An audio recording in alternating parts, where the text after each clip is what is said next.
दोस्तों, head teacher examination के revise notification आने में अभी समय है और इसके एग्जामिनेशन में भी अभी थोड़ा वक्त लगेगा। लेकिन आपको अपनी तैयारी में किसी भी तरह की कोताही नहीं करनी चाहिए, क्योंकि जब आपके सामने रिवाइज नोटिफिकेशन आएगा, एग्जामिनेशन की तिथि आएगी, तब आपको थोड़ा सा एडजस्टमेंट में परेशानी होगी। इसलिए आपको लगातार इसकी तैयारी करनी चाहिए। मैं अपने चैनल के द्वारा आपको लगातार इसका तैयारी करवाया है दोस्तों, इस एग्जाम का, यानी हेड टीचर एग्जाम, प्रधान शिक्षक परीक्षा का। और अब मैं आपको इसका रिवीजन भी करवा रहा हूं, चाहे डीएलएड सिलेबस हो या फिर जीएस सिलेबस हो। डीएलएड सिलेबस की अगर बात करें तो यूनिट 1 का टॉप 3 टॉपिक्स का डिटेल और एमसीक्यू आपके बीच में मैंने रखा है। और आज मैं आपको टॉपिक नंबर 4, जिसका डिटेल मैंने पिछले वीडियो में आपको बताया था, और वो टॉपिक क्या था, तो वो टॉपिक था विद्यालय में समाजीकरण की प्रक्रिया, विभिन्न कारकों की भूमिका एवं उनके प्रभावों की समझ। इसका डिटेल मैंने पिछले वीडियो में आपको बताया था, उसका लिंक भी डिस्क्रिप्शन बॉक्स में है, जहां से जाकर के आप उस वीडियो यानी डिटेल वाले वीडियो की पूरी जानकारी हासिल कर सकते हैं उसके बारे में। आज मैं आपको इस वीडियो में उसका एमसीक्यू यानी विद्यालय में समाजीकरण की प्रक्रिया का एमसीक्यू लेकर के उपस्थित हूं, और जितने भी क्वेश्चंस मैंने इसमें संकलित किया है वो सभी आपके एग्जामिनेशन को ध्यान में रख करके ही बनाया है, ताकि पूरे चैप्टर को कवर किया जा सके। तो बहुत इंपॉर्टेंट वीडियो है, आपको एक एक क्वेश्चन को ध्यान से देखना चाहिए। दोस्तों, एक और महत्वपूर्ण बात, आप लोगों ने मेरे कमेंट बॉक्स में मैसेजेस किए थे कि जितना भी रिवीजन एक्सरसाइज मैं आपके बीच में लेकर के अपने चैनल के थ्रू आ रहा हूं, उसका एक अलग प्लेलिस्ट होना चाहिए। तो उसके अलग प्लेलिस्ट को ध्यान में रखकर जो मैंने बनाया है दोस्तों, वो है हिमांशु क्लासेस रिवीजन, जिसमें जा करके आप उन सभी रिवीजन एक्सरसाइज को देख सकते हैं। तो चलिए एक एक क्वेश्चन को ध्यान से देखते हैं, लेकिन आगे बढ़ने से पहले आप चैनल पर नए हैं या अभी तक चैनल को सब्सक्राइब नहीं किया है तो चैनल को सब्सक्राइब कर लें, बेल आइकन को जरूर प्रेस करें, ताकि आने वाले सभी वीडियोस का नोटिफिकेशन सबसे पहले आपको मिल सके। क्वेश्चन नंबर 1 क्या है? समाजीकरण एक प्रक्रिया है। किस प्रकार की प्रक्रिया है? ऑप्शन देख लीजिए। मूल्यों, विश्वासों तथा अपेक्षाओं को अर्जित करने की, मित्रों के साथ सामाजिक बनने की, घुलने मिलने तथा समायोजन की, कि एक समाज की संस्कृति की आलोचना करना सीखने की। तो इसका जो सही जवाब है वो ऑप्शन नंबर ए है। समाजीकरण जो प्रक्रिया है ना, वो मूल्यों, विश्वासों तथा अपेक्षाओं को अर्जित करने की है। तो सही जवाब क्या होगा? Option number A. नंबर 2 क्या है कि विद्यालय को एक सामाजिक अभिकर्ता कहा जा सकता है यदि, ऑप्शन देख लीजिए, यह सैद्धांतिक ज्ञान को प्रसारित करता है, यह अधिकारों और कर्तव्यों के बारे में शिक्षित करता है, यह परंपराओं, मूल्यों के बारे में ज्ञान प्रदान करता है, या विभिन्न गतिविधियों का आयोजन करता है। तो जब विद्यालय को एक सामाजिक अभिकर्ता इसलिए कहा जाता है क्योंकि यह परंपराओं और मूल्यों के बारे में ज्ञान प्रदान करता है। तो ऑप्शन नंबर सी इसका सही जवाब होगा। नंबर 3 क्या है कि अधिगम की वह प्रक्रिया क्या कहलाती है जिसमें बच्चे स्कूल जैसी सामाजिक संस्थाओं में प्रवेश करके सीखते हैं? परिपक्वता, निष्क्रिय समाजीकरण, प्राथमिक समाजीकरण या द्वितीयक समाजीकरण। तो अधिगम की वह प्रक्रिया क्या कहलाती है जिसमें बच्चे स्कूल जैसी सामाजिक संस्थाओं में प्रवेश करके सीखते हैं? तो इसका जो सही जवाब होगा वो ऑप्शन नंबर डी होगा, द्वितीयक समाजीकरण। नंबर 4 क्या है? 4 है कि समाज के कारक के रूप में विद्यालय का प्राथमिक कार्य क्या होता है? ध्यान दीजिए, क्वेश्चन क्या है? समाज के कारक के रूप में विद्यालय का प्राथमिक कार्य क्या होता है? ऑप्शन ए है सामाजिक स्थिरता को बनाए रखना, बी है बच्चों में व्यावसायिक स्तर की पर्याप्त क्षमता का विकास करना, बच्चे को जीवन के लिए तैयार करना, बच्चे को उनके परिवेश की समझ प्रदान करना। उपयुक्त में से कोई नहीं, उपयुक्त में से एक से अधिक। तो इसका जो सही जवाब होगा ऑप्शन नंबर डी होगा, बच्चे को उनके परिवेश की समझ प्रदान करना। नंबर 5 है कि समाजीकरण औपचारिक रूप से और अनौपचारिक रूप से होने का क्या अर्थ है? ऑप्शन आप देख लीजिए। समाजीकरण मानव व्यवहार को नियंत्रित करने में मदद करता है, एक व्यक्ति अपनी उत्तेजना को नियंत्रित करता है। समाजीकरण एक जीवन पर्यंत प्रक्रिया है।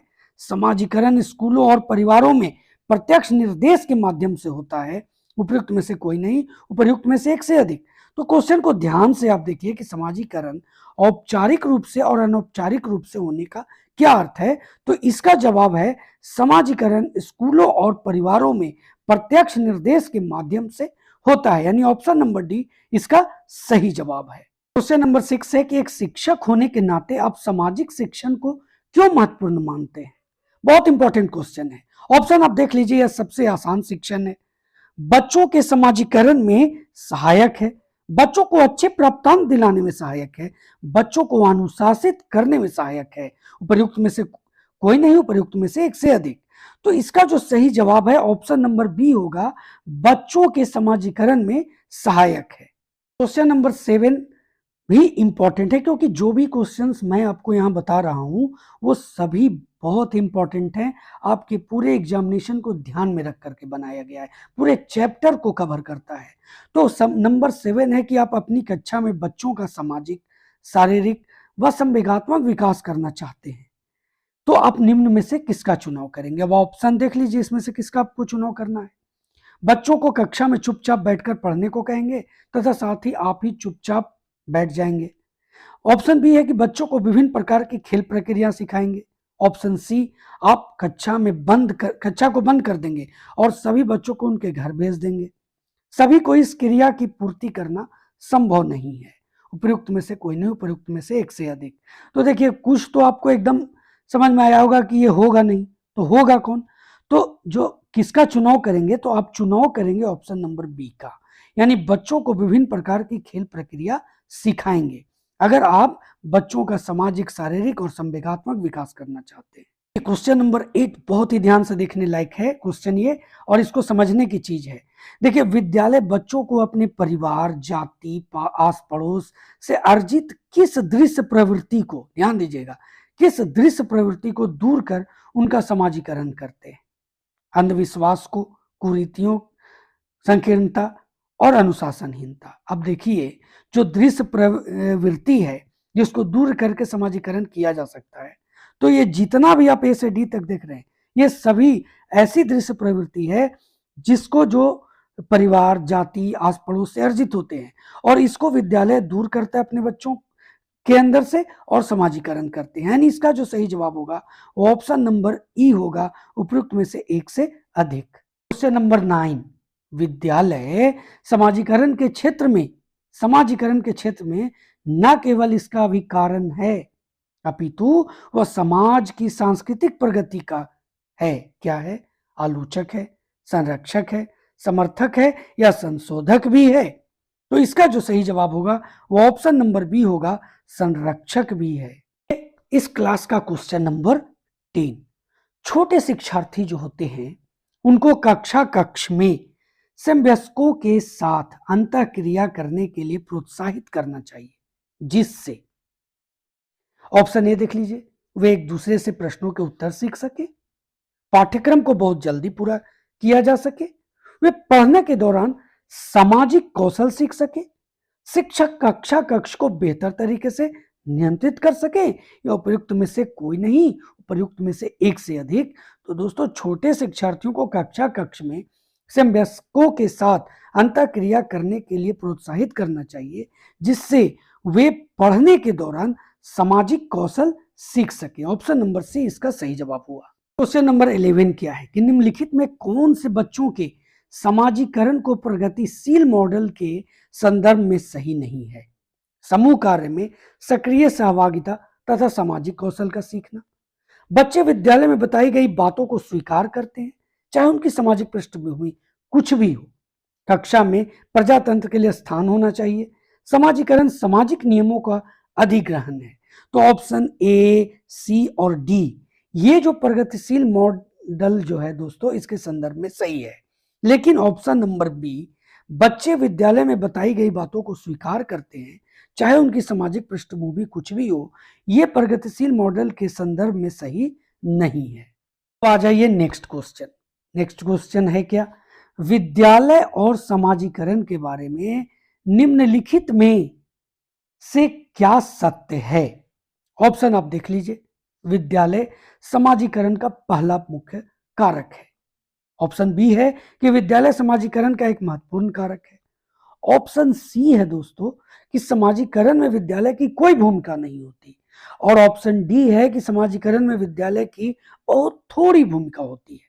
नहीं, विद्यालय और समाजीकरण के बारे में जो सत्य कथन है वह यह है ऑप्शन नंबर बी, विद्यालय समाजीकरण का एक महत्वपूर्ण कारक है। नेक्स्ट क्वेश्चन की ओर बढ़ते हैं। नेक्स्ट क्वेश्चन क्या है कि विद्यार्थियों को विद्यालय में खेलना क्यों उचित है? यह शिक्षकों के लिए काम आसान करेगा, यह उन्हें शारीरिक रूप से सशक्त बनाएगा, यह समय बिताने में सहायक होगा, यह सहयोग एवं संतुलन का विकास करेगा। तो इसका जो सही जवाब है ना वो ऑप्शन नंबर डी ही है, यह सहयोग एवं संतुलन का विकास करेगा। देखिए क्वेश्चन नंबर 14 है कि राधा को अपने अंतर्मुखी व्यवहार को दूर करने के लिए क्या कार्य करना चाहिए। यानी राधा क्या है, उसका व्यवहार जो है अंतर्मुखी है, उसके दूर करने के लिए उसे क्या कार्य करना चाहिए। ऑप्शन ए देख लीजिए, उसे कक्षा में प्रश्न नहीं पूछने चाहिए, उसे अपना समय सिर्फ अपने साथ बिताना चाहिए। ऑप्शन सी है कि उसे विभिन्न सामाजिक गतिविधियों में संलग्न होना चाहिए, और वहीं ऑप्शन डी है कि उसे अपना समय अपने कमरे में व्यतीत करना चाहिए। तो ये जितने भी ऑप्शन हैं उसमें जो सही जवाब है वो ऑप्शन नंबर सी है, उसे विभिन्न सामाजिक गतिविधियों में संलग्न होना चाहिए, तब उसका जो अंतर्मुखी व्यवहार है वो दूर हो जाएगा। क्वेश्चन नंबर 15 आप बहुत ध्यान से देखिएगा, क्योंकि अगर क्वेश्चन को आप समझ लेते हैं तो इसका आंसर आपके लिए बहुत ही आसान हो जाएगा।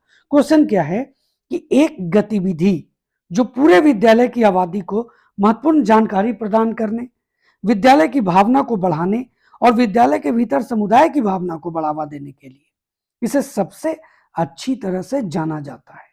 विद्यालय सभा, अभिभावक शिक्षक संघ, विद्यालय योजना या विद्यालय मूल्यांकन। जब ये जितने भी चीजों को मैंने आपको बताया, ये सबसे अच्छी तरह से कब जाना जाएगा, कहां जाना जाएगा? तो विद्यालय सभा के अंतर्गत जब ये गतिविधि घटित होगी। तो सही जवाब होगा option number A. Question number 16 है कि विद्यालय सुधार कठोर और नरम दोनों मुद्दों को शामिल करके विद्यालय की प्रभावशीलता सुनिश्चित करता है।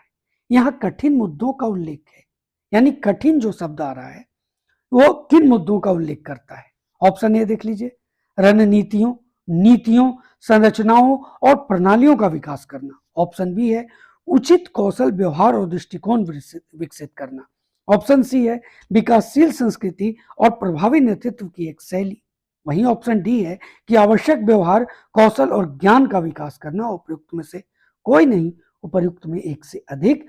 तो जो सही जवाब है वो ऑप्शन नंबर ए होगा, रणनीतियों, नीतियों, संरचनाओं और प्रणालियों का विकास करना।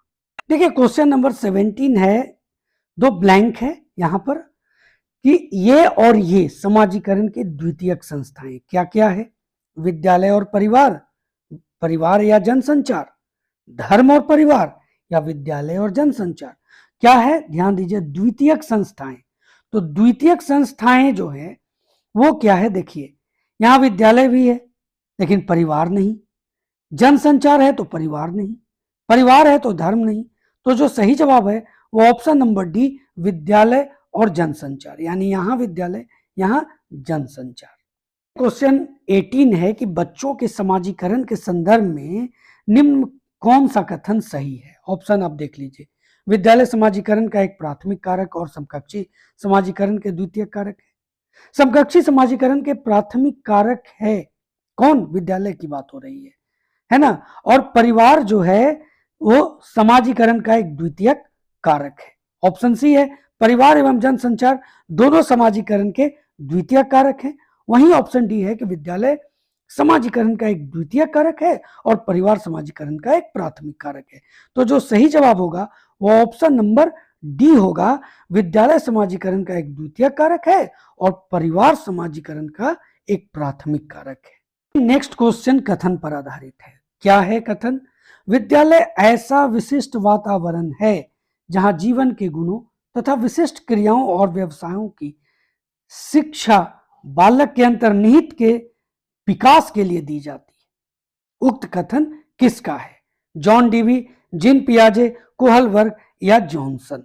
तो इसका जो सही जवाब है वो ऑप्शन नंबर ए है, जॉन डीवी का ये कथन है, आप इसे जरूर नोट कर लेंगे। एक और कथन वाला क्वेश्चन हम लोग यहाँ देखेंगे, और वो कथन क्या है, विद्यालय पर आधारित है। विद्यालय वे संस्थाएं हैं जिनको सभ्य मनुष्य के द्वारा इस उद्देश्य से स्थापित किया जाता है कि समाज में सुव्यवस्थित तथा योग्य सदस्यता तथा बालकों को तैयारी में सहायता प्राप्त हो। उक्त कथन किसका है?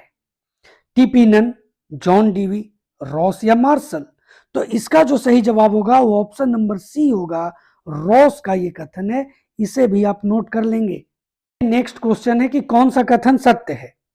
अब ऑप्शन एक एक करके आप देखेंगे। ऑप्शन ए, विद्यालय एक विशिष्ट वातावरण का नाम है, यहां पर संपन्न होने वाली सभी क्रियाएं बालक के विकास हेतु उत्तरदायी हैं। ऑप्शन सी है, विद्यालय बालक के विकास का एक केंद्र है। वहीं ऑप्शन डी है, विद्यालय बालक को समाजीकरण के योग्य बनाने वाली संस्था है। अब देखिए, विद्यालय एक विशिष्ट वातावरण का नाम है, बिल्कुल है। यहाँ पर संपन्न होने वाली सभी क्रियाएं बालक के विकास हेतु उत्तरदायी है, सही है। विद्यालय बालक के विकास का एक केंद्र है, निश्चित ही बालक के विकास का एक केंद्र है। विद्यालय बालक को सामाजिकता के योग्य बनाने वाली संस्था, ये भी सही है।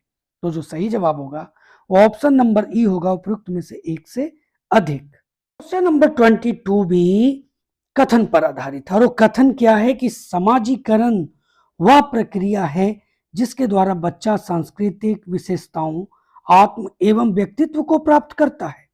यह कथन किसका है? ग्रीन का है, फीचर का है, कुक का है या रॉस का है? तो इसका सही जवाब होगा, ये जो कथन आपने देखा, ये ऑप्शन नंबर ए यानी कि ग्रीन का है। आप इसे नोट अवश्य कर लेंगे। नेक्स्ट क्वेश्चन है कि अपनी कक्षा में व्यक्तिगत भिन्नताओं को पूरा करने के लिए एक शिक्षक को चाहिए शिक्षण और मूल्यांकन के समान और मानक तरीके, बच्चों को उनके अंकों के आधार पर अलग करना और लेबल करना, छात्रों के साथ बातचीत में शामिल हों और उनके दृष्टिकोण को महत्व दें, या फिर अपने छात्रों पर सख्त नियम लागू करें। तो इसका जो सही जवाब होगा वो ऑप्शन नंबर सी होगा, छात्रों के साथ बातचीत में शामिल हों और उनके दृष्टिकोण को महत्व दें। क्वेश्चन नंबर 24 है कि विद्यार्थियों में पाई जाने वाली व्यक्तिगत भिन्नताओं को संबोधित करने के लिए विद्यालयों को किस तरह की शिक्षण शास्त्रीय युक्तियां अपनानी चाहिए?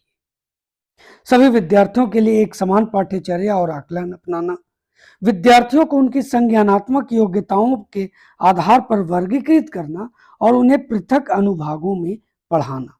ऑप्शन सी है, लचीलेपन का भाव रखते हुए बच्चों की व्यक्तिगत भिन्नताओं को पोषित करना। ऑप्शन डी है, यह सुनिश्चित करना कि सभी बच्चों की व्यक्तिगत भिन्नताओं को दूर किया जाए। तो जो सही जवाब है ऑप्शन नंबर सी है, लचीलेपन का भाव रखते हुए बच्चों की व्यक्तिगत भिन्नताओं को पोषित करना। क्वेश्चन है कि बच्चे का सामाजिक विकास वास्तव में प्रारंभ कब होता है? विद्यालय पूर्वावस्था में, शैशवावस्था में, पूर्व बाल्यावस्था में या उत्तर बाल्यावस्था में? तो जो सही जवाब होगा ऑप्शन नंबर डी होगा, उत्तर बाल्यावस्था में जब बच्चा पहुंच जाता है तो उसका सामाजिक विकास प्रारंभ होता है। तो दोस्तों, यह था डीएलएड सिलेबस जो प्रधान शिक्षक परीक्षा के लिए बीपीएससी ने निर्धारित किया है, उसके यूनिट 1 का टॉपिक नंबर 4, विद्यालय में समाजीकरण की प्रक्रिया, विभिन्न कारकों की भूमिका एवं उनके प्रभावों की समझ का एमसीक्यू। डिटेल तो मैंने पहले ही आपको बता दिया था, उसका लिंक भी डिस्क्रिप्शन बॉक्स में है, जहां से जाकर के आप उस वीडियो को भी आसानी से देख सकते हैं। तो इसमें मैंने कोशिश किया कि जितने भी क्वेश्चंस मैं आपको बताऊं वो आपके एग्जामिनेशन में आने की संभावना जरूर बने, और उसी तरह से मैंने इसको संकलित किया। आपको वीडियो कैसा लगा दोस्तों जरूर कमेंट करें, और साथ ही जो इसमें परिवर्तन चाहते हैं, कुछ नए चीजें चाहते हैं, तो वो भी कमेंट बॉक्स में जरूर कमेंट करें। तो मिलते हैं अगले वीडियो में, तब तक के लिए जय हिंद।